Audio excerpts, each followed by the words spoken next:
Hey, today I'm going to show you 2 exercises that you can do for your abs using a yoga block as a really useful prop.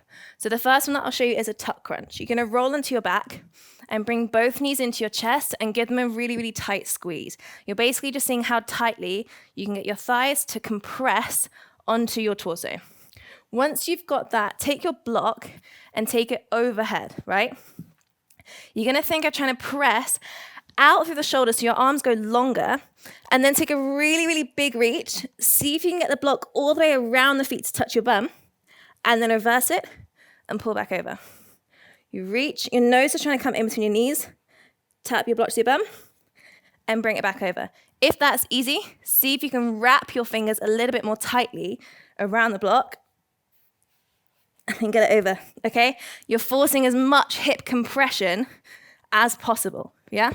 So it's a really good one. I also like to use that one in like a conditioning circuit as well, okay? One more that I'll show you is a block crunch.